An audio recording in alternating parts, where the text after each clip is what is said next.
नमस्कार मित्रों, मैं गजानन शर्मा आप सभी का हार्दिक अभिनंदन और स्वागत करता हूं। मित्रों ध्यान दें कि इससे पहले जो भी हमारी क्लास हुई थी उस क्लास में हमने प्रत्ययों के बारे में अध्ययन किया था और उन प्रत्ययों की बात करें तो हम प्रत्ययों को 3 भागों में हमने बांटा। कृत प्रत्यय, तद्धित प्रत्यय और स्त्री प्रत्यय। कृत प्रत्यय जो धातु के साथ लगते हैं वो कृत प्रत्यय होते हैं, शब्द के साथ लगने वाले तद्धित प्रत्यय होते हैं और पुल्लिंग वाले शब्दों को स्त्रीलिंग में बदलने वाले जो प्रत्यय होते हैं स्त्री प्रत्यय होते हैं। इसके बाद हमने कृत प्रत्यय को प्रारंभ किया था और उनमें हमने कुछ सामान्य नियम पढ़े थे, यानी गुण से संबंधित नियम, वृद्धि संबंधित नियम, गुण एवं वृद्धि का निषेध से संबंधित नियम एवं सेठ धातु को इट का आगम इत्यादि कार्य हमने किया। उसके बाद हमने जब चर्चा की तो एक प्रत्यय को हमने प्रारंभ किया था और उस प्रत्यय का नाम था तव्यत प्रत्यय। तव्यत प्रत्यय में तकीद संज्ञा होकर के तव्य शेष रहता है। चाहिए एवं योग के अर्थ में तव्यत प्रत्यय होता है। सेठ धातु में इट का आगम होता है और कर्मवाची एवं भाववाची इसका प्रयोग होता है। इसके अलावा हमने कहा कि यह जो प्रत्यय है तीनों लिंगों में प्रयुक्त होता है। कितने लिंगों में प्रयुक्त होता है? तीनों लिंगों में प्रयुक्त होता है। तो हमने शब्द बनाया जैसे पट से पठितव्य, पठितव्यः, पठितव्यम। ठीक है, पुल्लिंग में तव्य, स्त्रीलिंग में तव्या और नपुंसकलिंग में किसका प्रयोग होता है? तव्यम का प्रयोग होता है। मित्रों ध्यान दें, अब हम एक दूसरे प्रत्यय की ओर बढ़ते हैं। इस प्रत्यय का नाम है त्रिच प्रत्यय। देखो प्रत्यय का नाम क्या है? त्रिच प्रत्यय। देखो प्रत्यय का नाम क्या है भाई? त्रिच प्रत्यय है। प्रत्यय का नाम क्या है? त्रिच प्रत्यय। और इसके लिए एक सूत्र लिखा गया है। जिस सूत्र की हम बात करें तो सूत्र का नाम है नवुल त्रिचौ। देखो सूत्र क्या कहता है? नवुल त्रिचौ। नवुल व त्रिच प्रत्यय। देखो ये दोनों प्रत्यय कर्ता अर्थ में होते हैं। जो दोनों प्रत्यय जो अब हम पढ़ रहे हैं यानी कर्ता अर्थ में नवुल व त्रिच प्रत्यय। अभी हम एक ही प्रत्यय पढ़ रहे हैं जिस प्रत्यय का नाम क्या है? त्रिच प्रत्यय है। और सूत्र क्या लिखा गया है? नवुल त्रिचौ सूत्र लिखा गया है। सूत्र आपको याद करने ज्यादा आवश्यक नहीं है। रीट के हिसाब से आपको याद करने की कोई आवश्यकता नहीं है। अब मैं कहूं कर्ता अर्थ में, यानी जो कर्ता के अर्थ में जो हम पढ़ेंगे धातुओं से, धातु का मतलब धातु से होने ना, सारे प्रत्यय धातु से हो रहे हैं। जो भी हम पढ़ रहे हैं कृत प्रत्यय वो सारे कृत प्रत्यय किससे हो रहे हैं? धातु से हो रहे हैं। कर्ता अर्थ में धातु से त्रिच प्रत्यय होता है। बताओ कौन सा प्रत्यय होता है भैया? कर्ता अर्थ में धातुओं से कौन सा प्रत्यय होता है? त्रिच प्रत्यय होता है। देखो ये जो त्रिच प्रत्यय है ना, इस त्रिच प्रत्यय की बात करें तो त्रिच प्रत्यय में बताओ क्या होता है? जो त्रिच प्रत्यय है उस त्रिच प्रत्यय में भैया चैकी क्या हो जाती है? इत संज्ञा हो जाती है। अब बताओ चैकी संज्ञा हो गई तो चैकी संज्ञा हो तो शेष क्या रहेगा? त्रय।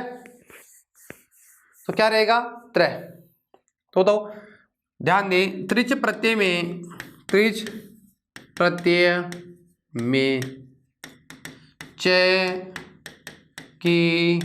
चैकी संज्ञा कैसे होगी? हलंत्यम से चैकी क्या हो जाएगी? इत संज्ञा हो जाएगी। हलंत्यम से चैकी क्या हो जाती है? इत संज्ञा। तो त्रिच प्रत्यय में चैकी इत संज्ञा होकर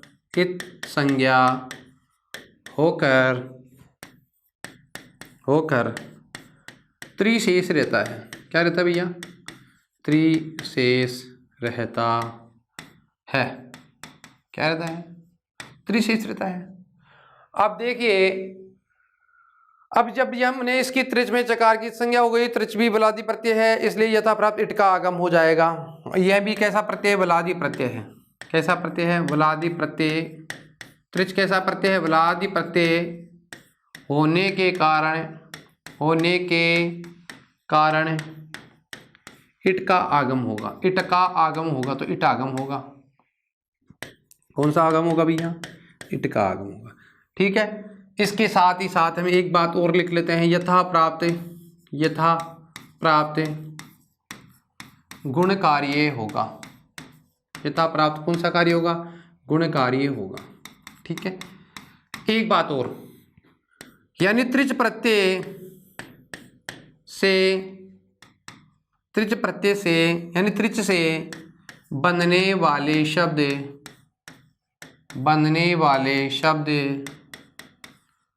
तीनों लिंगों में प्रयुक्त होते हैं। कितने लिंगों में चलते हैं भैया? तीनों लिंगों में क्या होते हैं? प्रयुक्त होते हैं। तीनों लिंगों में प्रयुक्त होते हैं। तीनों लिंगों में क्या होते हैं? प्रयुक्त होते हैं। त्रिच से बनने वाले शब्द तीनों लिंगों में क्या होते हैं, प्रयुक्त होते हैं। एक बार फिर से मैं रिपीट करता हूँ। नवुल त्रिचो सूत्र से ये कहता है कि कर्तार्थ में धातुओं से त्रिच प्रत्यय होता है, त्रिच प्रत्यय में च की क्या हो जाती है, संज्ञा हो जाती है, तो शेष क्या रहता है, त्रिशेष रहता है। वलादि प्रत्यय होने के कारण इट का आगम होता है, यथा प्राप्त क्या होता है, गुणादि कार्य भी होता है। त्रिच से बनने वाले शब्द, त्रिच से बनने वाले शब्द तीनों लिंगों में क्या होते हैं, प्रयुक्त होते हैं। क्या बनते हैं भैया, तीनों लिंगों में क्या बनते हैं, प्रयुक्त होते हैं। जैसे बात करें, जैसे ठीक एक शब्द जैसे मानो क्री धातु है और इसके लगा दिया प्रत्यय, त्रिच प्रत्यय, च की संज्ञा हो गई, क्या हो गई, च की संज्ञा हो गई। अब बताओ कि री है, री की अब तय है ना, तो तय का मतलब हम अब यहाँ क्या करेंगे, जो ये वलादी प्रत्यय है और कुछ धातु ऐसी जैसे सेठ धातु है, कुछ धातु से गुण वाली धातु है, तो अर होगा, तो कर री का क्या हो जाएगा, अर कर तय। अब तो कर, अब कै को आर वृद्धि हो जाएगी, तो क्या बन जाएगा, आर। देखो ये जो प्रत्यय है ना, इस प्रत्यय की बात करें तो इसमें च की तो संज्ञा होती है, और कर्ता में जो धातु में नवल प्रत्यय जो हम पढ़ रहे हैं, और री की भी तो हमने इस संज्ञा नहीं, हाँ सॉरी, री की भी तो इस संज्ञा हो रही है, तो हमारे पास क्या बचता है, तय बचता है।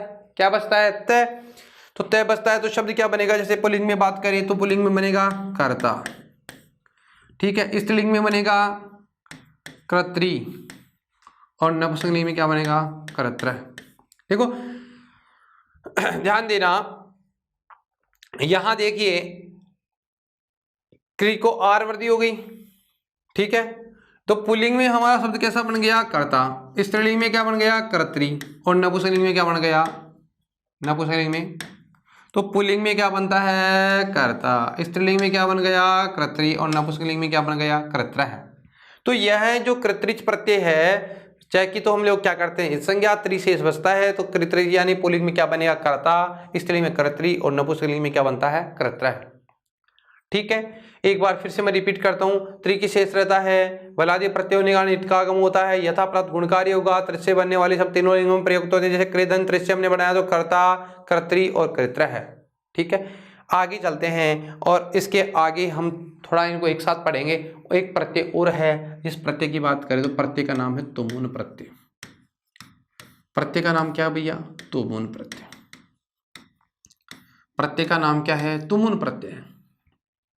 देखिए तुमुन जो प्रत्यय है, इसके लिए एक सूत्र लिखा गया है, उस सूत्र की हम बात करें तो सूत्र का नाम है तुमुन, तुमुन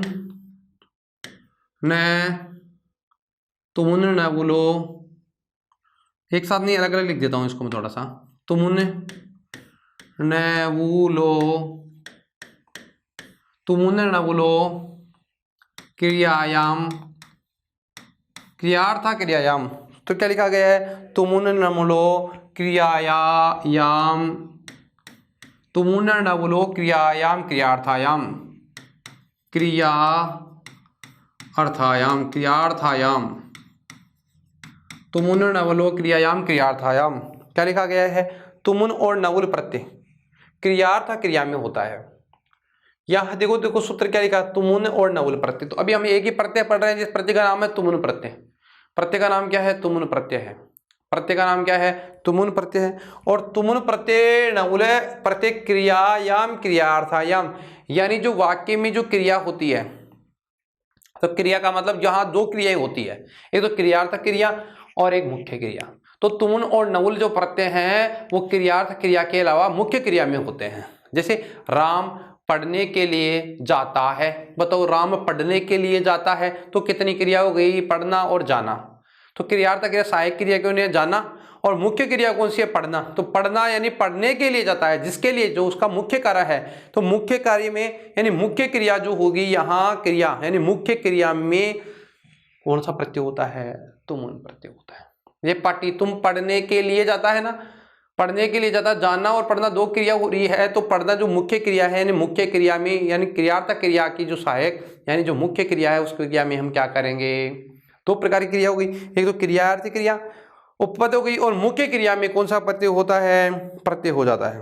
अर्थात क्रियार्थ क्रिया के उपपद रहने पर मुख्य क्रिया में, इसका मतलब हुआ मुख्य क्रिया में दो क्रियाओं होने के पर, क्रियार्थ क्रिया के ऊपर रहने पर, यानी यूं समझिए, यानी दो प्रकार की क्रिया हो रही है। तो दोनों लिख देता हूं, आप लोग नहीं कंफ्यूज हो जाएंगे, ठीक है। क्रियार्थ क्रिया के उपपद में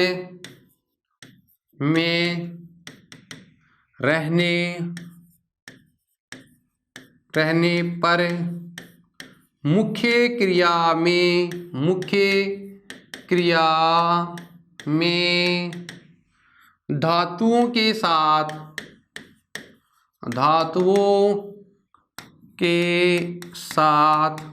धातुओं के साथ कौन सा प्रत्यय होता है? तुमुन प्रत्यय होता है। तुमुन प्रत्यय होता है, ठीक है। यानी क्रियार्थ क्रिया के उपपद में रहने पर मुख्य क्रिया में धातुओं के साथ कौन सा प्रत्यय होता है भैया? धातुओं को जो कार्य साथ में जो कार्य होगा वह कौन सा है? यानी दो प्रकार की, उसकी सहायक क्रिया, एक तो कोई सहायक क्रिया होगी, जैसे क्रियार्थ क्रिया के उपपद में रहने पर मुख्य क्रिया में धातुओं के साथ तुमुन प्रत्यय होता है। जैसे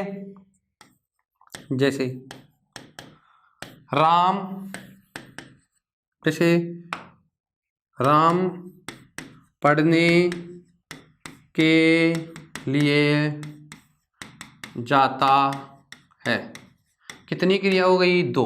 पढ़ना मुख्य हो गई और ये हो गई सहायक, यानी क्रियार्थ क्रिया, जिसे हम कह सकते हैं सहायक क्रिया। कौन सी? सहायक क्रिया। तो जो मुख्य क्रिया होगी, इस मुख्य क्रिया में मुख्य क्रिया में कौन सा प्रत्यय लगाएंगे? तुमुन प्रत्यय लगाएंगे, ठीक है। यहां तक तो आप समझ ही गए होंगे। तो यहां पर हम मुख्य क्रिया में कौन सा लेंगे? पढ़ना। जो पढ़ने के लिए हम कौन सा करेंगे? हम तुमुन प्रत्यय लगाएंगे। एक सूत्र आगे जाकर के हम पढ़ेंगे, कर्मण्य जंत है। तो वो ये कहता है मकारांत व एजंत। तो तुमुन में है ना मकार अंत वाला है, तो तुमुन प्रत्यय ऐसा प्रत्यय है जिसके तीनों लिंगों में प्रयोग नहीं होता है। यानी इसके हम बाद में चर्चा करेंगे। देखो वही बात है, यानी तुमुन प्रत्यय कैसा है? वलादी है। वलादी यानी इटागम वाला है, आर्ध धातु का है, वलादी है, इसलिए इटागम होगा। इटागम वाले हम तीनों एक साथ पढ़ रहे हैं ना, इसलिए कौन कौन से? तव्या, त्रिच और तुमुन, इसलिए इटागम होगा। कौन सा आगम होगा? इटागम होगा। यथा प्राप्त गुणकार्य होगा। यथा प्राप्त कौन सा कार्य होगा? गुणकार्य होगा। यदि हमें गुणकार्य प्राप्त हो रहा तो कौन सा प्राप्त करेंगे? गुणकार्य करेंगे। तुमुन प्रत्यय वलादी है, इसलिए इटागम होगा। यथा प्राप्त गुणकार्य भी होगा। एक चीज और, यह जो तुमुन प्रत्यय है ना, न की होगी इत संज्ञा। देखो तुमुन प्रत्यय में न व उ की, देखो बताओ क्या हुआ है? दो शब्द हो गए। न की तो हर अंतिम से हो जाएगी, उ की क्या है? उपदेश या जननासिक इत से क्या हो जाएगी? स्वर की इत संज्ञा हो जाएगी। तो तुमुन प्रत्यय में न व उ की इत संज्ञा होकर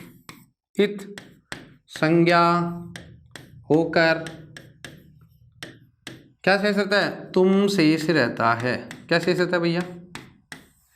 तुम शेष रहता है, ठीक है।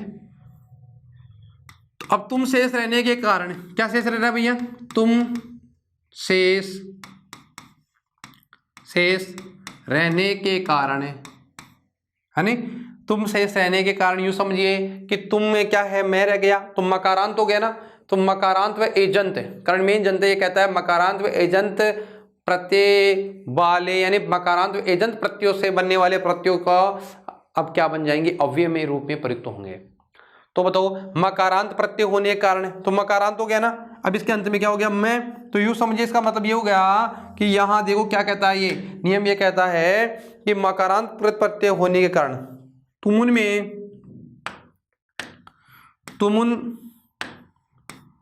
तुमुन, तुम, ठीक है, तुम रह गया ना, तो तुमुन में तुम शेष रहता है, तुम शेष रहने के कारण, तुम शेष रहने के कारण, कारण है। मकारांत, मकारांत कृत प्रत्यय, कृत प्रत्यय होने के कारण, के कारण, देखो क्या क्या लिखा है, तुम शेष हो रहने के कारण, मकारांत कृत प्रत्यय होने के कारण, मकारांत कृत प्रत्यय होने के कारण, यानी क्या होगा, यानी कृत प्रत्यय, मकारांत कृत प्रत्यय होने के कारण और तुम में मैं शेष रहने के कारण है, यानी यह अव्यय के रूप में प्रयुक्त होगा।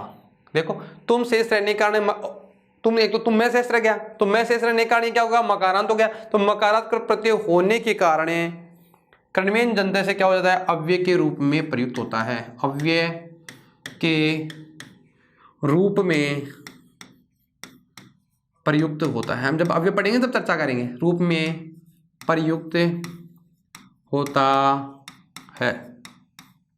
देखो क्या लिखा गया है, यह लिखा गया है कि तुम शेष रहने के कारण मकारांत है और मकारांत कृत प्रत्यय होने के कारण अव्यय के रूप में प्रयुक्त होगा, क्योंकि एक सूत्र लिखा गया है कृणमेय जनता है। तो क्या लिखा गया है, कृणमेय जनता, कृणमेय जनता, एक सूत्र लिखा गया है क्या, कृणमेय जनता। ये कहता है कि कृत प्रत्ययों में, कृत प्रत्ययों में, इसका मतलब ये हुआ कि कृत प्रत्ययों में, कृत का मतलब कृत प्रत्ययों में या तो क्या हो एजंत, कृत प्रत्ययों में क्या हो एजंत, यानी ए अंत वाले एजंत या मकारांत, ये दोनों प्रत्यय क्या हो जाएंगे, अव्यय हो जाएंगे, क्या हो जाएंगे, अव्यय, अव्यय के रूप में प्रयुक्त होंगे। तो कर्णमेय कृत प्रत्ययों में अजंत या मकारांत, यानी ए अंत वाला एजंत या मकार अंत वाला जो प्रत्यय होगा क्या हो जाएगा, अव्यय के रूप में प्रयुक्त होगा। अब ये अव्यय के रूप में प्रयुक्त हो गया ना, तुम शेष रहने के कारण मकारांत और मकारांत होने का अव्यय के रूप में प्रयुक्त होता है, तो अव्यय के रूप में प्रयुक्त होने के कारण, होने के कारण, अव्यय के रूप में क्या हो गया, ये प्रयुक्त होने के कारण, इससे बनने वाले रूप, बनने के कारण, इससे बनने वाले रूप, इससे बनने वाले रूप सभी लिंग वचन विभक्ति में एक समान ही चलेंगे। से बनने वाले रूप सभी लिंग वचन एवं विभक्ति में एक समान ही प्रयुक्त होंगे, एक समान ही प्रयुक्त होंगे, यानी एक ही लिंग में रूप चलेंगे। ठीक है, एक बार फिर से मैं सारी बातें रिपीट कर देता हूं। प्रत्यय का नाम क्या है, तुमुन प्रत्यय। प्रत्यय का नाम क्या भैया, तुमुन प्रत्यय। तुमुन प्रत्यय के लिए सूत्र है, उसका नाम है तुमुनन अवलोक क्रियायाम क्रियार्थायाम, यानी क्रियार्था क्रिया के उपपद में रहने पर मुख्य क्रिया में तुमुन प्रत्यय होता है। तुमुन प्रत्यय से यहाँ तात्पर्य से राम पढ़ने के लिए जाता है, तो मुख्य क्रिया है पढ़ना और क्रियार्था यानी सहायक क्रिया है जाना। तो बताओ तुमुन में यहाँ किसमें मुख्य क्रिया में कौन सा प्रत्यय लगाएंगे, तुमुन प्रत्यय लगाएंगे। तुमुन प्रत्यय बलादि प्रत्यय से इटागम हो जाएगा और यथाप्राप्त गुणकार्य हो जाएगा। तुमुन में भैया न की और ऊ की क्या हो गई, इत संज्ञा हो गई। ओ मैं और सॉरी ऊ और न की संज्ञा होने के कारण क्या शेष रहता है, तुम शेष रहता है। तो एक सूत्र हम जब पढ़ेंगे आकर के जाकर के, तो कर्णमेय जनता ये कहता है कि कृत प्रत्ययों में एकारांत यानी एजंत व मकारांत जो है यानी मकार अंत वाला कोई प्रत्यय हो तो वह अव्यय बन जाता है। क्या बन जाता है, अव्यय के रूप में प्रयुक्त होता है। तब अव्यय के रूप में प्रयुक्त हो जाएगा, तो अव्यय के रूप में प्रयुक्त हो गया तो तीनों वचनों में, सातों विभक्तियों में और सभी लिंगों में कोई परिवर्तन नहीं होगा। जो रूप जैसे चलेगा वह रूप वैसा ही बना रहेगा, कोई परिवर्तन नहीं होगा, कोई परिवर्तन नहीं होगा। तो अब परिवर्तन नहीं होगा, जैसे बात करें, जैसे धातु है, जैसे मान लो पट धातु है और हमने उसके लगा दिया तुम प्रत्यय, तुमुन प्रत्यय है। तुमुन में बताओ ऊ की और न की हो गई इस संज्ञा, तो शब्द क्या बन गया, पट। इटागम वाली सेठ धातु है तो क्या बन गया, पटितुम। अब किसी के मन में ये नहीं आना चाहिए सर अभी आपने चर्चा करी है कि जो आपने पढ़ाया था तृच प्रत्यय और तव्यत प्रत्यय उनमें दो दो तीन तीन रूप बनाए थे, तव्य तव्य तव्यम ता, है ना, त अब हमने पढ़ा कर्ता कर्त्री कर्त्रम, है ना, कर्ता कर्त्री कृत्र ऐसे पढ़ा था ना। तो यहाँ पे ऐसे नहीं होगा, यहाँ तो एक रूप चलेगा। जैसे क्या चलेगा, पट से क्या बनेगा, पटितुम। ऐसे नहीं बनेगा कि तीनों लिंगों में इनका प्रयोग कर लेंगे, नहीं, एक ही लिंग में इसका क्या होता है, प्रयोग होता है। ठीक है, अब हम चलो इन तीनों जो अब तक पढ़ लिया है, हमने तीनों पढ़े हैं, उनमें तीनों में सेठ आदि इटागम वाली धातुएं भी हैं। इसके अलावा हमने उनमें गुणकार्य भी कर रहे हैं और उनके अंदर गुणकार्य जो भी हो रहा है तो नियम समान रूप से हमारे पास प्राप्त हो रहे हैं। तो एक काम करते हैं, अब इधर तो लिखते हैं हमारी धातुएं, ठीक है, ये तो हो गई हमारी धातुएं। धातुओं के आगे हम लिखते हैं, पहले हमने कौन सा पढ़ा था, तव्यत प्रत्यय पढ़ा था, ठीक है, और उसके बाद में कौन सा पढ़ा था, जैसे मान लो त्रिच पढ़ा, और एक कौन सा हो गया था, एक हमने पढ़ा था जिसकी बात करें तो कौन सा पढ़ा था भाई, एक पढ़ा हमने अभी तब तुमुन प्रत्यय, तीनों हो गए। इसके रूप तो हम सब एक ही लिंग में चलेंगे। इसके लिंग की बात करें तो यहां हम पढ़ते हैं नपुंसकलिंग का और यहां पढ़ते हैं पुल्लिंग का शब्द, ठीक है, आप लोग समझ गए, हमने पहले चर्चा ही कर ली है। जैसे अब जो भी धातु हम पढ़ेंगे, जैसे मैं धातु की बात करूं, जैसे धातु हो गई पट, हस, चल, से, लिख, ठीक है। धातुओं की बात कर रहे हैं, जैसे पटे, हसे, चले, लिखे, जप, जन, है ना, ये धातु ये हैं। इन धातुओं की बात करें जैसे और इसके अलावा जैसे भी हमारी धातुएं हैं, जो भी हमारी धातुएं हैं इनकी हम चर्चा कर लेते हैं थोड़ी सी।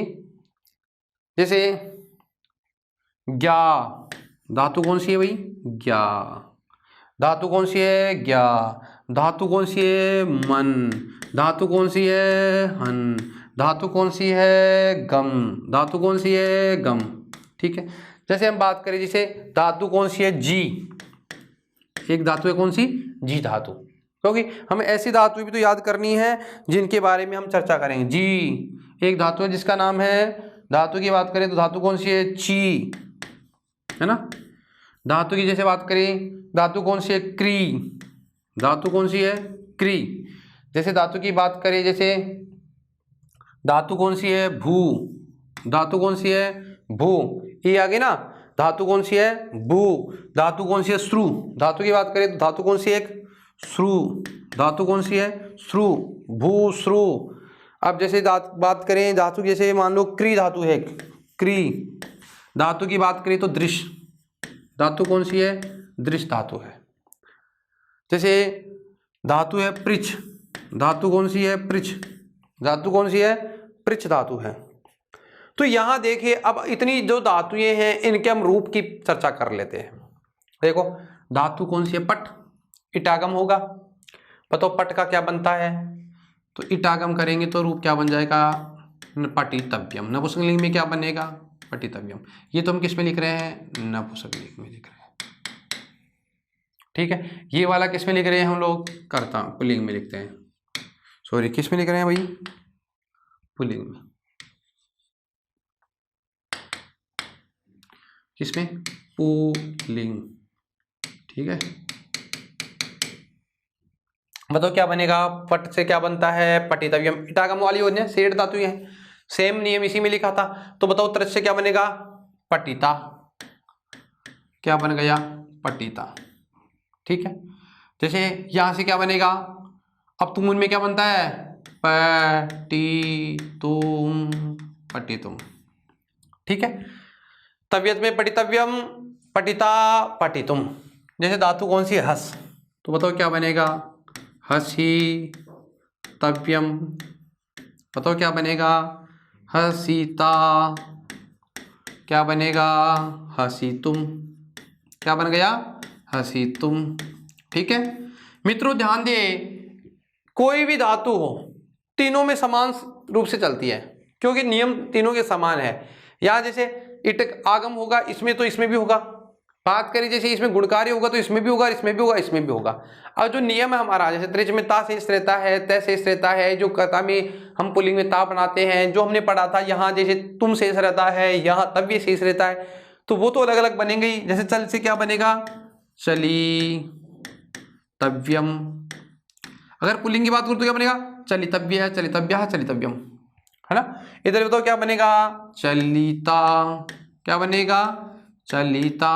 और इधर क्या बनेगा, इसमें देखिए चली तुम, चली तुम। ठीक है, समझ रहे हैं मेरी बात को। तो कहने का मतलब ये हुआ कि इन धातुओं में जब हम चर्चा करते हैं तो यहाँ पर हमारे सामने बताओ क्या क्या रहेगा, रूप क्या बनेगा। जैसे लिख, लिख के बताओ ई है ना, तो ई का बताओ, अब हम सेठ धातु है तो इट का आगम तो करेंगे करेंगे, लेकिन साथ के साथ हम एक काम और करेंगे। बताओ क्या काम करते हैं, कौन सा काम करेंगे, क्योंकि अब बताओ ई को गुणकारी क्या होता है, ई का गुण क्या होता है, ए, ई का गुण क्या होता है भाई, ए होता है। तो ई का ए करेंगे तो बताओ क्या बनेगा, ले, ये तो हो गया। इट आगम होगा तो लेखी तव्यम। बताओ इंपॉर्टेंट हो गई ना हमारे लिए, अभी ये इंपॉर्टेंट हो गई। तो लिख धन तबियत से क्या बनता है, लेखी तव्यम। तो बताओ क्या बनेगा, लेखिता। और इधर क्या बनेगा, लेखी तुम। बताओ क्या है, जप, जप में प है तो बताओ जप का क्या बन जाएगा, जप। तो जप का क्या बनेगा, जपी, जपी तव्यम, जपी तव्यम। इधर क्या बनेगा, जपिता। और इधर क्या बनेगा, जपीतुम, जपीतुम। बताओ क्या होगा, जन, तो बताओ क्या बनेगा, जनितव्यम, जनितव्यम। इधर क्या बनेगा, जनीता, त्रिच में ता है ना, जनीता। और इधर क्या बनेगा, जनिता। और इसमें क्या बन जाएगा, जनीतुम, क्या बनेगा, जनितुम। आगे देखो क्या, क्या से क्या बनता है, ज्ञा ही रहता है, और क्या बन जाएगा, ज्ञातव्यम। ठीक है, और इधर क्या बनेगा, ज्ञाता, क्या बनेगा, ज्ञाता। और इधर क्या बनेगा, ज्ञातुम। आगे चलिए, मन, मन से क्या बनता है, मंतव्यम। इधर क्या बनेगा, मंता। और इधर क्या बनेगा, मंतुम। तीनों गई ना हमारे एक साथ चल रहे हैं तीनों। जैसे हंसु क्या बनेगा, हंतव्यम, क्या बनेगा, हंतव्यम। इधर क्या बनेगा, हंतव्यम। इधर क्या बनेगा भाई, हंता। और इधर क्या बनेगा, हंतुम। बताओ हंतुम में कौन सा प्रत्यय है, तुमुन प्रत्यय है। हंता में कौन सा प्रत्यय है, त्रिच प्रत्यय है। हंतव्य में कौन सा प्रत्यय है, त्रिच प्रत्यय। ऐसा ऐसा सीधा सीधा प्रश्न आता है यहाँ पर से। जैसे गम से क्या बनता है, गंतव्यम। तो क्या बनेगा, गंता। और गंतुम, क्या बनेगा, गंतुम। जी देखो ई कारांत धातु है ना, तो ई को क्या करेंगे, ए करेंगे। तो बताओ क्या बनेगा, जेतव्यम। ठीक है, जैसे ची का क्या बनेगा, चेतव्यम। ठीक है ना। अब देखो क्री से क्या बनेगा, क्रेतव्यम, क्रेतव्यम। मात्रा छोटी हो या बड़ी हो, हमने ये तो पढ़ा था, रीस्व हो या दीर्घ मात्रा हो उसका क्या करेंगे, गुणकारी करेंगे तो ए होगा। तो इधर क्या बनेगा, जेता। इधर क्या बनेगा, चेता। इधर क्या बनेगा, क्रेता। ठीक है, इधर क्या बनेगा, जेतुम। क्या बनेगा भाई, जेतुम। इधर क्या बनेगा, चेतुम। और इधर क्या बनेगा, क्रेतुम। क्या बनेगा, क्रेतुम। भू, भू का होता है भू यानी होना, तो भू का क्या बनेगा भैया। तो यहाँ देखिए भू और धातु कौन सी आ गई हमारी, भू। भू का बनता है भवितव्यम। क्यों, क्योंकि ऊ को क्या होता है, पहले तो ओ होगा, और जैसे ही ओ होगा तो हमारी जो संधि है अयादी संधि, अव आदेश हो जाएगा। तो भू को ऊ को ओ को क्या हो जाएगा, औ। तो भव, भव हो गया ना। इट का आगम करेंगे तो क्या बन जाएगा, देखो इसको थोड़ा समझ लो आप, एक भू धातु है ना, इसको थोड़ा समझ लो। भू में बताओ क्या है, ऊ को क्या होता है, ओ। तो शब्द क्या बन गया, भो। आगे क्या है, मान लो तव्य, ठीक है ना ये। तो ओ के आगे ए होने पर इसको क्या हो जाएगा अब, तो क्या बन जाएगा भ आ व, अब हो गया ना। अयाती संधि का कार्य करेंगे तो क्या बन जाएगा भव, इट का आगम करेंगे तो भवी, ठीक है ना। तो आप समझ गए होंगे। तो बताओ क्या बनेगा, इधर क्या बनेगा भवितव्यम, क्या बन गया भवितव्यम। इधर क्या बनेगा भवितव्यम, तो इधर क्या बनेगा भविता, और इधर भवितुम, क्या बन गया भाई भवितुम।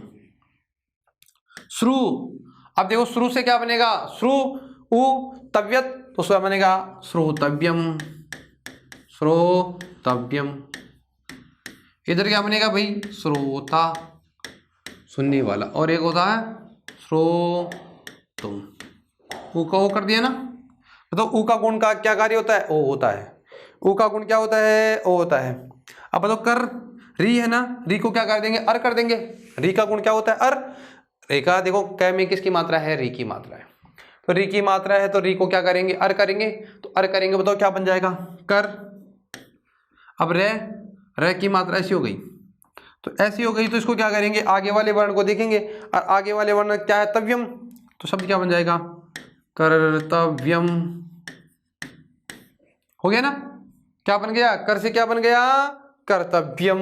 अब इधर क्या बनेगा कर्ता, है ना, और इधर क्या बनेगा कर्तुम।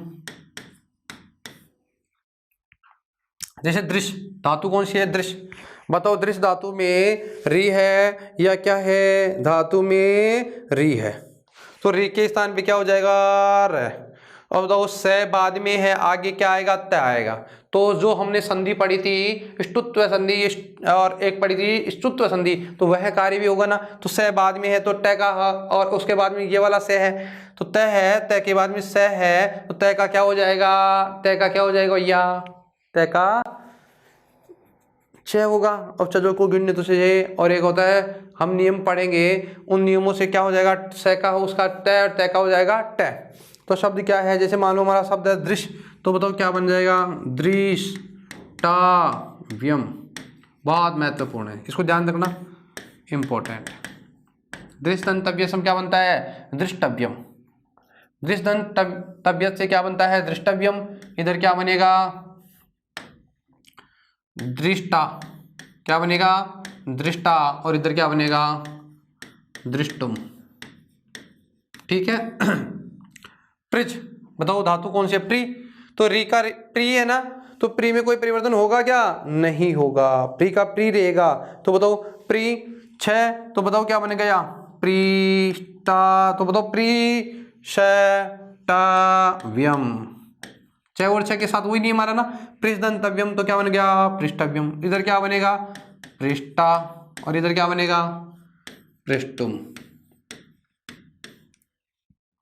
जैसे धातु क्री आ गई ना, धातु आ गई मानो भ्री, धातु आ गई मृ, है ना, धातु आ गई ह्री, और धातु आ गई क्री, सॉरी क्री तो हो गई ना, धातु आ गई क्री। जैसे ब्री, अब बताओ क्या बन गया, जैसे कर्तव्यम बना था तो ब्री का क्या बनेगा भर्तव्यम, ठीक है। इधर क्या बनेगा मर्तव्यम, इधर क्या बनेगा हर्तव्यम। अब देखिए आगे चलिए थोड़ा सा, ये हो गया। अब भर्तव्यम के बाद यहां क्या बनेगा भरता, इधर क्या बनेगा मरता, और इधर क्या बनेगा हरता। इधर क्या बनेगा भरतुम, ठीक है। इधर क्या बनेगा मरतुम, और इधर क्या बनेगा हरतुम। तो कहने का मतलब इसी के साथ हमने तीन नियम पढ़े हैं, और तीनों की बात करें तो हमने चर्चा करी है तव्यत प्रत्यय, तुमुन प्रत्यय और तृच प्रत्यय। और इनके बारे में हमने जो इम्पोर्टेंट हमारे को सामने जो भी इम्पोर्टेंट शब्द थे उनके बारे में हमने क्या किया है चर्चा की है। जैसे देखिए धातु धातु की बात करें तव्यत प्रत्यय, त्रिच प्रत्यय और तुमुन प्रत्यय। पटपटा पठितव्यम, पठिताः पठितुम, हस्य हसितव्यम, हसिताः हसितुम, चल से चलितव्यम, चलिता चलितुम, लेख से लेखितव्यम, लेखिता लेखितुम, जप से जपितव्यम, जपिताः जपितुम, जन से जनितव्यम, जनिता जनितुम, ज्ञा से ज्ञातव्यम, ज्ञाता ज्ञातुम, मन से मंतव्यम, मंता मंतुम, हंस से हंतव्यम, हंता हंतुम, गम से गंतव्यम, गंता गंतुम, जी से जेतव्यम, जेता जेतुम, ची से चेतव्यम, चेता चेतुम, कृ से कृतव्यम, क्रेता क्रेतुम, भू से भवितव्यम, भविता भवितुम, श्रु से श्रोतव्यम, श्रोता श्रोतुम, कृ से कृतव्यम, कृता कृतुम, दृश्य से दृष्टव्यम, दृष्टा दृष्टुम, पृच्छ से पृष्टव्यम, पृच्छ से पृष्टव्यम, पृष्टा पृष्टुम, भृ से भृतव्यम, भृता भृतुम, मृ से मृतव्यम, मृता मृतुम, और हृ से हृतव्यम, हृता हर्तुम। ठीक है, ध्यान दिए थोड़ा सा। इसी के साथ हमारा यहाँ तक जो हमारे 3 प्रत्यय वो पूर्ण होते हैं। कौन कौन से होते हैं? 3 प्रत्ययों की बात करें तो 3 कौन कौन से प्रत्यय पूरे हो गए?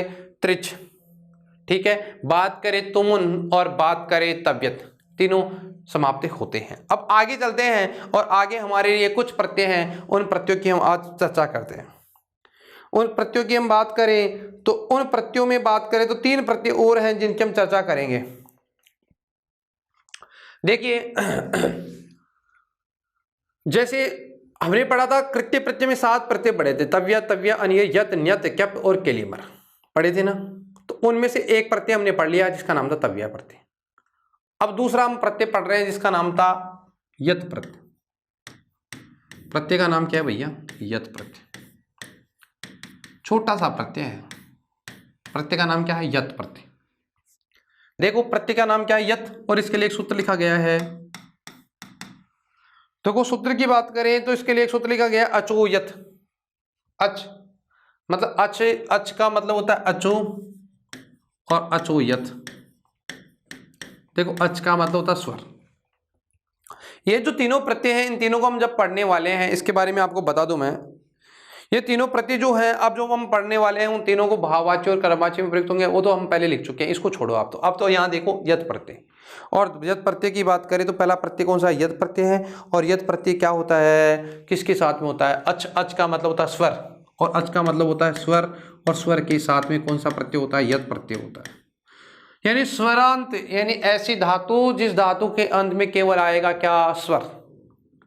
यानी व्यंजन वर्ण वाली धातु के साथ में प्रत्यय ये नहीं होगा, और यह किसके साथ में होता है? केवल स्वर वाली धातु के साथ। तो यूज कह सकते हैं स्वर अंत वाली धातु के साथ यत प्रत्यय होता है। यत प्रत्यय होता है। देखिए मित्रों, हम पढ़ रहे थे यत प्रत्यय। यत प्रत्यय की बात करें तो एक सूत्र होता है जिसका नाम है अचोयत।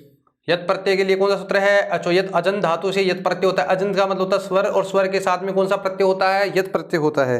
स्वर के साथ में कौन सा प्रत्यय होता है? यत प्रत्यय होता है। तो स्वर अंत वाली धातु के साथ यत प्रत्यय होता है। कौन सा प्रत्यय होता है? यत प्रत्यय होता है।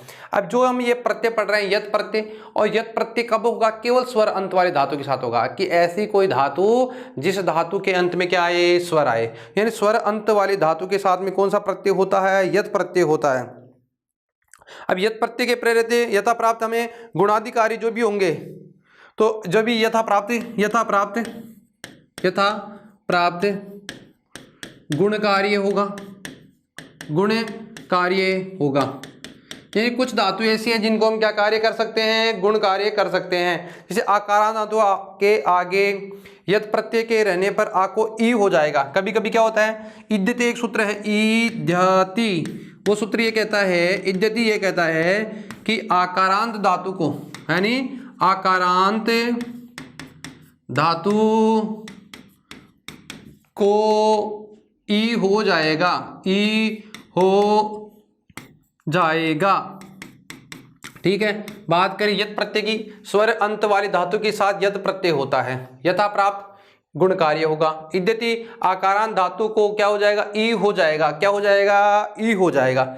जैसे हम बात करें यत में से, देखो अब जैसे यत जो है ना हमारा, यत प्रत्यय जो है ना, यत में से तय की क्या हो जाती है? इत संज्ञा होती है।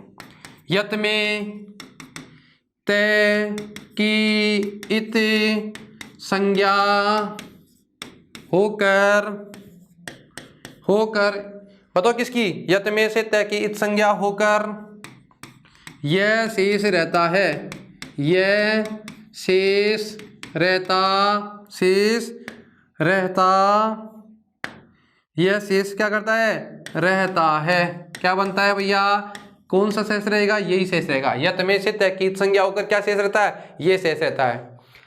इससे बनने वाले जो शब्द तीनों लिंगों में प्रयुक्त होते हैं, इससे बनने वाले जो शब्द है ना तीनों, इससे बनने वाले रूप, इससे बनने वाले रूप तीनों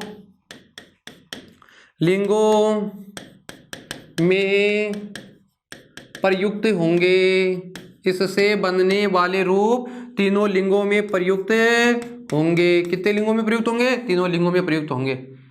किस में प्रयुक्त होंगे भैया, तीनों लिंगों में प्रयुक्त होंगे। यानी इससे बनने वाले जो भी शब्द हैं वो किस में प्रयुक्त होंगे, तीनों लिंगों में प्रयुक्त होंगे।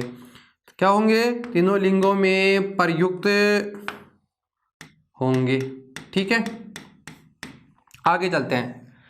इससे बनने वाले रूप तीनों लिंगों में क्या हो रहे हैं, प्रयुक्त होते हैं। जैसे अब बताओ क्या बनेगा, यह पुल्लिंग में क्या बनेगा, यह पुल्लिंग में क्या बनेगा, यह स्त्रीलिंग में बनेगा या, और नपुंसकलिंग में क्या बनेगा, यम, नपुंसकलिंग में क्या बनेगा, यम।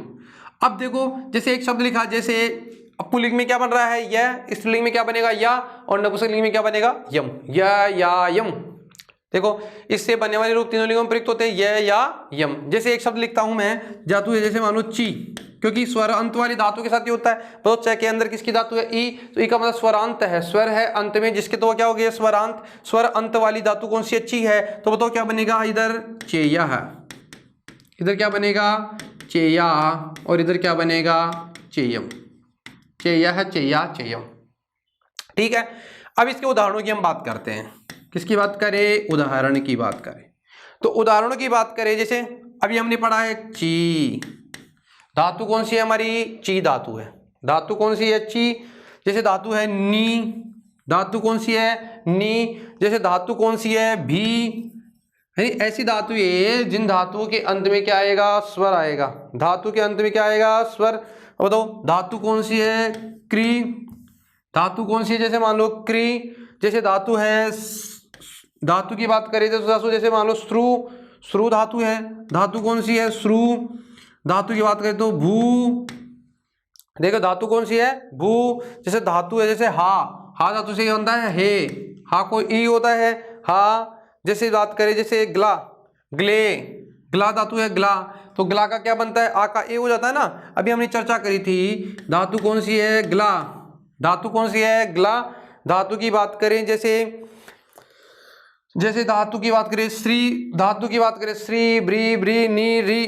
जैसे कोई भी धातु हो। अभी एक इंपॉर्टेंट है, अधि प्लस इंग, एक धातु है, इंग धातु है। तो इनसे जब यत प्रत्यय करेंगे, कौन सा प्रत्यय करेंगे, यत प्रत्यय, तो रूप जो बनता है इसका रूप किस पे बनता है, नपुंसकलिंग में बनता है। तो चीका क्या बनेगा, चीका बनेगा, चीका ई का गुण हो जाएगा, और रूप गुण क्या हो जाएगा, चीका ए, तो शब्द क्या बन जाएगा, चेयम, चीका चेयम। नीका क्या बनेगा भाई, निका नेयम। भी का भेयम। देखो आप इनमें देख रहे हो, ई को हम क्या कर रहे हैं, गुण कार्य कर रहे हैं। ई में क्या करेंगे, ए, तो क्या बन जाएगा, क्रिका क्रेयम। जैसे श्रु धातु है, तो ऊ को बताओ क्या हो जाएगा, श्रु को पहले क्या होगा, इस धातु की बात करें श्रु को अब, तो श्रु में देखो सबसे पहले तो श्रु का क्या हो जाएगा, श्रु के स्थान पे ओ को ओ का औ, हम पहले भी चर्चा कर रहे थे, तो क्या बन जाएगा इसका श्रव्यम। श्रु का क्या बनेगा, श्रव्यम। भू का क्या बनेगा, भव्यम। भू धातु से यत प्रत्यय करने से क्या बनता है, भव्यम बनता है। भू धातु यत प्रत्यय करने से क्या बनता है, भव्यम बनता है। हु का हे, तो हु का क्या बनेगा, हेयम। हु का क्या बनेगा, हा धातु से क्या बनेगा, हेयम। ग्ला आकारांत धातु को इद्यते सूत्र ने लिखा था, आ को ई हो जाएगा, तो कहता हूँ क्या बनेगा, ग्लेयम। क्या बनेगा, ग्लेयम। बताओ अधि उपसर्ग, अरे सॉरी क्या है, अधि, यहाँ क्या है, अधि, तो अधि का क्या करेंगे, अभी नहीं है, क्या है, अधि, तो अधि का बताओ, अधि धन इंग, अधि धन इंग, कौन सा है, अधि धन इंग, तो बताओ अधि का क्या बन जाएगा, अधि ये, अधि ये, ई का इंग, इंग धातु से ए बनता है अध्ययम, क्या बनेगा, अधिधन इंग धातु से क्या बनता है, अध्ययम। बहुत महत्वपूर्ण है, इंपॉर्टेंट। अधिधन इंग से क्या बनेगा, अध्ययम, अधिधन इंग से क्या बनेगा, अध्ययम। एक सूत्र है सखी सहोच्च है, वो कहता है कि कुछ धातु ऐसी है तो उनमें यत प्रत्यय भी होता है, जैसे गद धन यत, गद्यम गद मद यद चर, तो उनमें कुछ अपवाद की बात करें तो यह जो सूत्र है, दूसरा सूत्र एक हमें प्राप्त हो रहा है यहाँ पर, उस सूत्र की बात करें तो सखी धातु से एक सह और धातु से, तो जैसे मैं डायरेक्ट लिखता हूँ सखी सहोच्च कहता है कि सखी शब्द के साथ और सह के साथ, तो से तो सह से बात करेंगे, सकदन यत, तो बताओ शब्द की बात करें, केवल इन शब्दों की बात कर रहा है ये। एक शब्द है सह धन यत, एक सूत्र है सखी सहोच्च, ये कहता है सह और सखी शब्द के साथ भी यत प्रत्यय होता है, तो बताओ क्या बन जाएगा, सहयम, क्या बन जाएगा, सहयम। कुछ उदाहरण अलग से हैं, उनकी हम बात कर रहे हैं, लेकिन सूत्र तो ये कहता है अजोयत, कि अजन धातु से ही क्या प्रत्यय होता है, यद होता है। एक गद मद यद चर, एक नियम है वार्तिक है, वो कहता है कि गद मद यद जो दो धातुएं हैं ना ऐसी, इन धातुओं को भी कौन सा प्रत्यय होता है, यद प्रत्यय होता है। तो बताओ गद धातु से बात करेंगे, गद धातु से यद प्रत्यय करेंगे तो बताओ क्या बनेगा, गद्यम। पद धातु से बनाएंगे तो क्या बनेगा, पद धन यद से क्या बनेगा, पद्यम।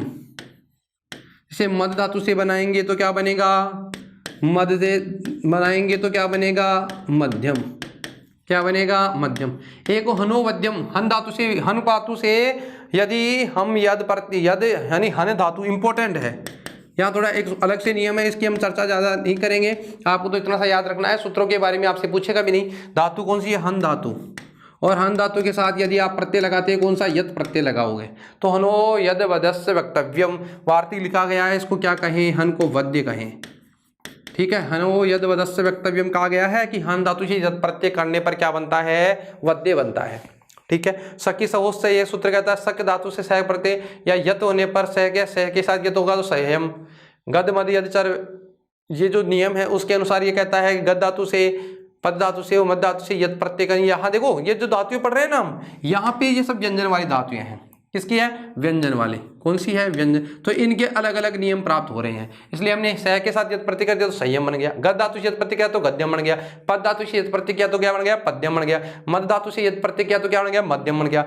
अब हनो यद वदस्य वक्तव्यम, वार्तिक ये कहता है कि हन धातु के साथ यत प्रत्यय करेंगे तो कौन सा होगा, वद्य रूप बनेगा, क्या बनेगा, वद्य होगा, ठीक है। मैं एक बार फिर से रिपीट करता हूं, हमारा जो प्रत्यय था उस प्रत्यय की बात करते, उस प्रत्यय का नाम था कौन सा प्रत्यय की बात करें तो अजो यत प्रत्यय, यत प्रत्यय है, अजन धातु से यत प्रत्यय होता है, मूल सूत्र है अचोयत, स्वर अंत वाले धातु के साथ प्रत्यय होता है, यथा प्राप्त गुणादि कार्य होगा, आकारांत या आकारांत ये आ जाएगा, इद्यते के सूत्र कहता है, यत में तैकीद संज्ञा होकर ये शेष रहता है, पुल्लिंग में इसमें यह, स्त्रीलिंग में या, और नपुंसक में क्या बनता है, यम, तो क्या रूप बनेगा, चेय्या चेय्या चेयम, जैसे चीदन यसे चेयम, नी से नेयम, भी से भेयम, कृ से क्रेम, सुर से श्रव्यम, अब ओ अब ओ जाएगा अयधिकारी होकर के, हा का हेयम, ग्ला से आकारांत धातु को ए हो जाएगा, ई हो जाएगा ना, और ई को ए हो जाता है तो क्या बन जाएगा, ग्लेयम, यदि ई का ए हो जाएगा तो क्या बन जाएगा, अध्ययम।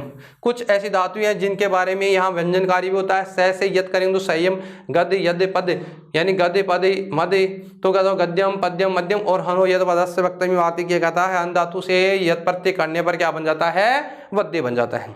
चलो हम आगे वाले एक उसमें चलते हैं और उसकी बात करें तो उसका नाम क्या है, रिहलोर न्यत, दूसरा है न्यत प्रत्यय। देखो कौन सा प्रत्यय है, न्यत प्रत्यय। इसके लिए जो सूत्र लिखा गया है उस सूत्र की बात करें तो सूत्र क्या लिखा गया है, री हलो न्यत।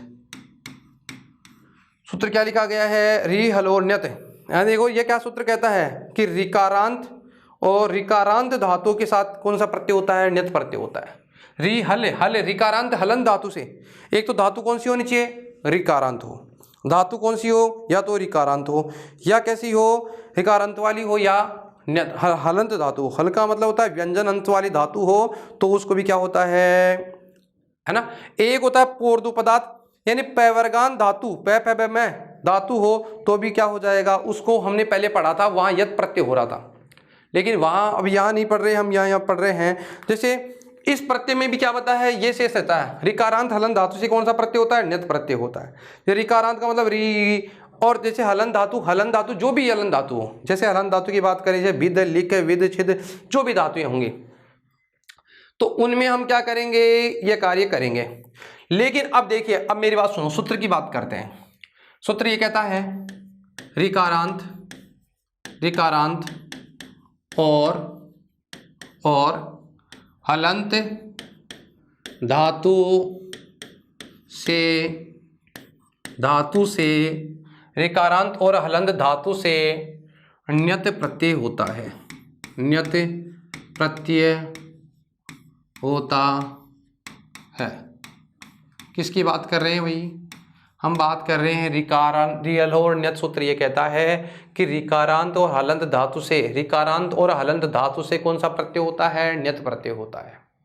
ठीक है।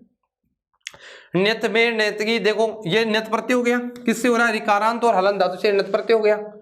अब ण्यत में से देखो एक बात ध्यान रखना पहले तो, अब यहां देखिए ऋकार और हलंत धातु के साथ ण्यत प्रत्यय हो रहा है, ण्यत में न की संज्ञा हो गई। ठीक है। यहां बात करें ण्यत में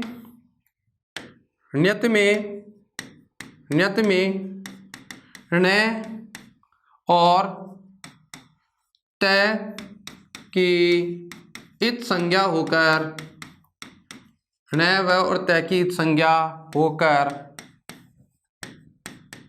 क्या, यह शेष रहता है। क्या शेष रहता है भाई? यह शेष रहता है। बताओ, ऋकारांत और हलंत धातु से कौन सा प्रत्यय होता है? ण्यत प्रत्यय होता है। ण्यत में से ण की इत संज्ञा कर दी और तय की इत संज्ञा कर दी, तो ण और तय की इत संज्ञा होकर क्या शेष रहता है भैया? यह शेष रहता है। क्या शेष रहता है? यह शेष रहता है।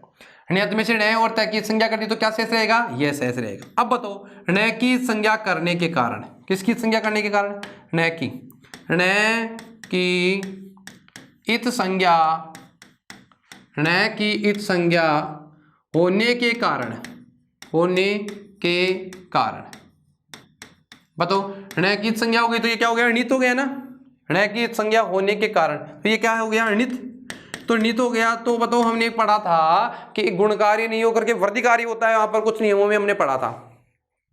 तो बताओ, ण की इत संज्ञा कर दी तो ण की इत संज्ञा हो गई, तो ण की इत संज्ञा होने के कारण ये क्या हो गया? णित हो गया। तो णित होने के कारण बताओ कौन सा कार्य होगा? णित होने के कारण वृद्धि कार्य होगा। वृद्धि कार्य होगा। कौन सा कार्य होगा भैया? वृद्धि कार्य होगा। यदि उपदा में अ है तो भी वृद्धि कार्य होगा, है ना। तो इनको अब यहाँ इक जो है हमारा, इक को हम कौन सा कार्य करेंगे? वृद्धि कार्य करेंगे। ठीक है। ण की संज्ञा होने के कारण णित है और णित होने के कारण कौन सा कार्य होगा? वृद्धि कार्य होगा। ण की संज्ञा हो गई इसलिए णित हो गया, और बताओ शेष क्या रहता है? ये शेष रहता है। ठीक है। वृद्धि कार्य इसमें हम करेंगे। कौन सा कार्य करेंगे? वृद्धि कार्य। जब वृद्धि कार्य करेंगे तो बताओ, ये जो हमारा ऋकारांत और हलंत धातु ये हैं, तो उन धातुओं में हमें अब क्या दिखाई देगा? वृद्धि हमें दिखाई देगी। क्या दिखाई देगी? वृद्धि होगी। कौन सा कार्य होगा? वृद्धि कार्य होगा। जैसे एक शब्द लिखते हैं, जैसे एक धातु है, जैसे पट धातु है। धातु कौन सी है? पट। और हमारा प्रत्यय कौन सा है? ण्यत प्रत्यय है।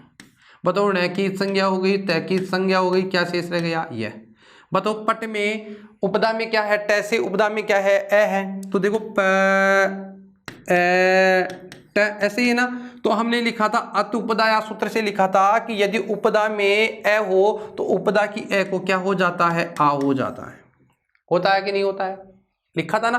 तो बताओ, उपदा में अ है तो उपदा में अ है तो उपदा को क्या कर दिया हमने? आ कर दिया। तो जैसे हमारा शब्द था, जैसे पट, क्या शब्द था? पट धान्य ण्यत, यही शब्द था। तो बताओ, पट का क्या बन जाएगा? पा, क्योंकि उपदा को आ हो जाएगा ना, और वृद्धि होगी अवृद्धि, तो क्या बन गया? पाठ्यम। क्या बन गया? पाठ्यम। तो कहने का मतलब हो गया, तो यहां जो हम कर रहे थे कार्य, जैसे इससे पहले एक त्रिच प्रत्यय पढ़ा था आपने, है ना, रे हलो ण्यत।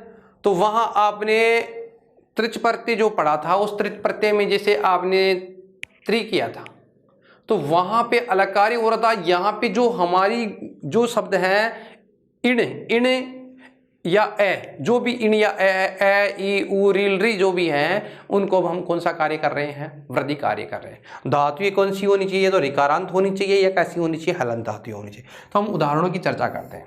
ठीक है। इनके उदाहरण की चर्चा करें किस प्रत्यय की बात कर रहे हैं? हम प्रत्यय की बात कर रहे हैं और प्रत्यय का नाम कौन सा है? प्रत्यय का नाम है ण्यत् प्रत्यय है। चलो उदाहरण की बात करें, जैसे क्री, ब्री, म्री, री, है ना।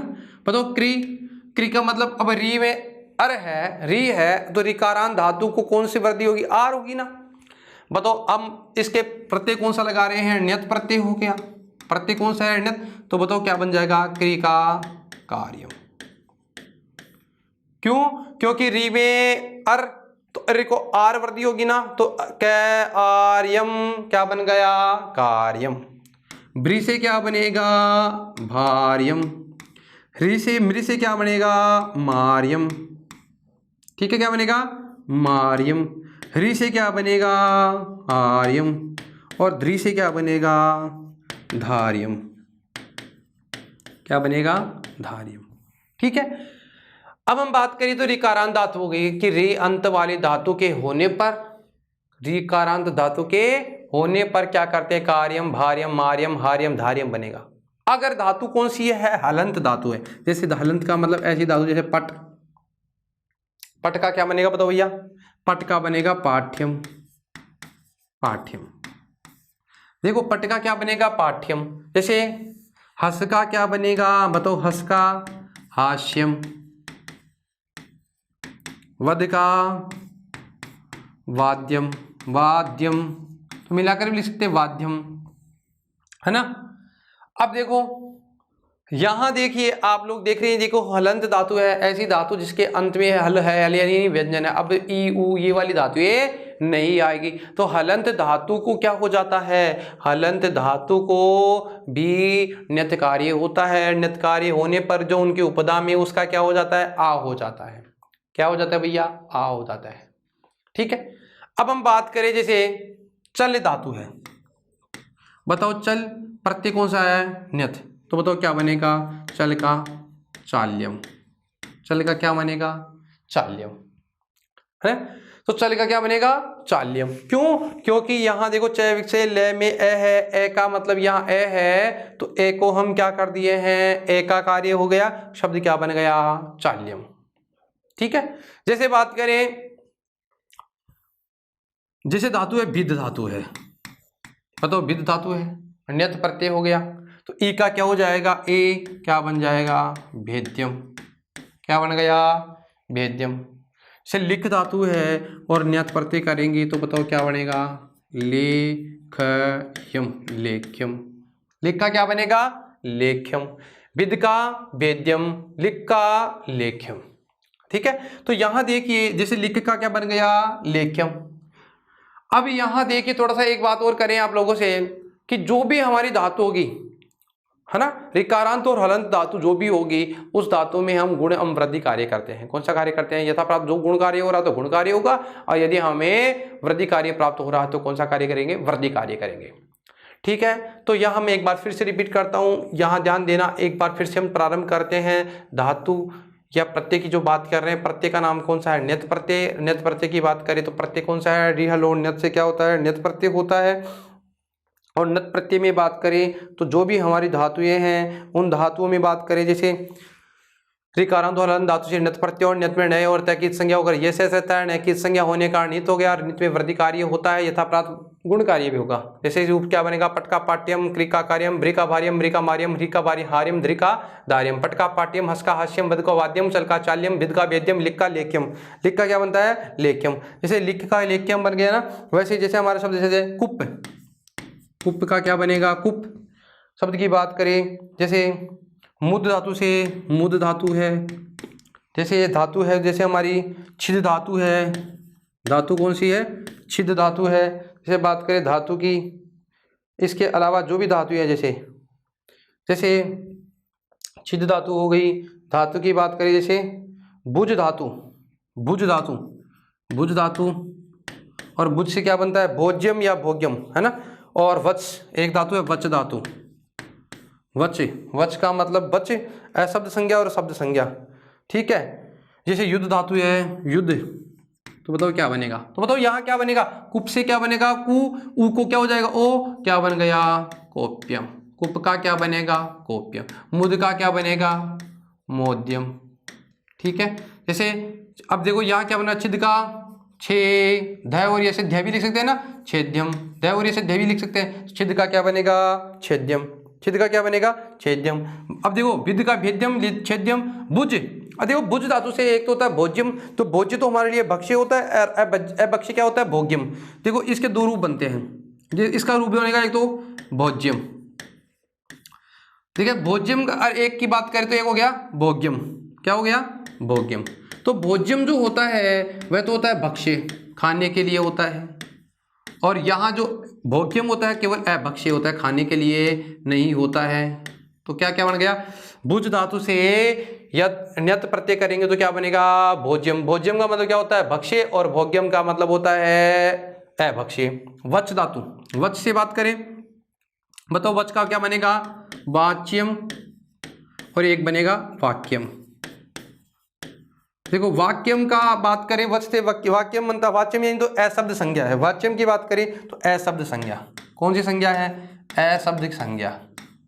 कौन सी संज्ञा है, अशब्द संज्ञा। और इसकी संज्ञा कौन सी है, शब्द संज्ञा। कौन सी है, शब्द संज्ञा। ठीक है, एक शब्द लिखा है यहाँ पर युद्ध, धातु कौन सी है, युद्ध धातु है। धातु कौन सी है, युद्ध। धातु कौन सी है, युद्ध। और नियत प्रत्यय करेंगे तो क्या बनेगा, योदयम। इसको मिला करके लिख सकते हैं, तो युद्ध का योद्यम भी बन सकता है।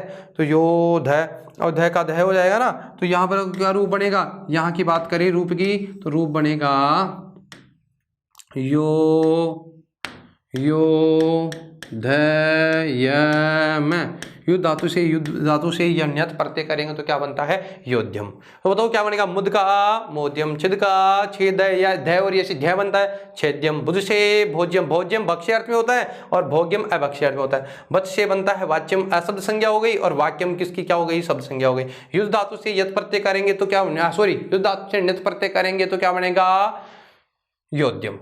मित्रों इसी के साथ हमारा जो प्रत्यय है उसका नाम है, उनका ण्यत प्रत्यय समाप्त होता है। ठीक है, प्रत्यय तीन हो गए, यत, ण्यत, और एक प्रत्यय होता है क्या प्रत्यय, जिसके बारे में हम आगामी क्लास में चर्चा करेंगे। ठीक है, इन तीनों में यह शेष रहता है, तीनों भाववाच्य और कर्मवाच्य में होते हैं। हमने इसके बारे में पहले चर्चा कर ली है। तो अभी हम जो प्रत्यय पढ़ रहे थे उस प्रत्यय का नाम कौन सा था, ण्यत प्रत्यय। ऋकारांत और हलंत धातु से, हलंत धातु से ण्यत प्रत्यय और ण्य की संज्ञा होने के कारण वृद्धि कार्य भी होता है। और इस बात करें, अब यहाँ जो हमने कार्य किया था, अब यहाँ वृद्धि कार्य भी हो रहा था, कुछ धातुओं में, उपधा वाली धातुओं में भी वृद्धि कार्य हो रहा था। तो इससे आगे की जो भी हम चर्चा है वो आगामी क्लास में करेंगे। तब तक के लिए धन्यवाद। जय श्री कृष्णा, राधे राधे, जय श्री श्याम मित्रों।